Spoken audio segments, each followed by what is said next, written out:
Dans la paracha de Toldot, on nous raconte qu'il y avait une famine en terre d'Israël et Yitzhak, le deuxième des patriarches, a voulu descendre en Égypte. Dieu lui a dit, ne descends pas en Égypte. Toi, tu dois rester en terre d'Israël. Pourquoi? Parce que Yitzhak, c'est comme un holocauste, un sacrifice. Qu'une fois qu'il est saint, il doit rester dans un cadre qui est saint. Yitzhak a été ligoté sur l'autel par son père. Depuis ce moment-là, il est devenu quelqu'un qui est saint et donc il doit rester dans un endroit, dans un cadre qui est saint, la terre d'Israël.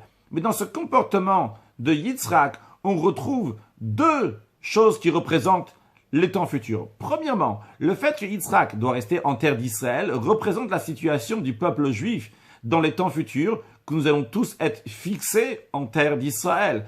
Deuxièmement, quand on dit que Yitzhak, c'est quelqu'un qui est saint, il doit rester en terre d'Israël, dans le Zohar, il est écrit que lorsque Yitzhak a été ligoté par son père sur l'autel, son âme l'a quitté. Et Dieu l'a fait ressusciter avec les âmes qui va faire ressusciter les morts dans les temps futurs lorsqu'il y aura la résurrection. C'est-à-dire, en d'autres mots, que Yitzhak a déjà goûté, il a eu la résurrection des morts que le peuple juif va avoir dans les temps futurs. Donc, Yitzhak a déjà vécu l'époque messianique, que ce soit le fait de rester en terre d'Israël et que ce soit par cette résurrection, que Dieu fasse que nous puissions le vivre très prochainement avec la venue de Mashiach.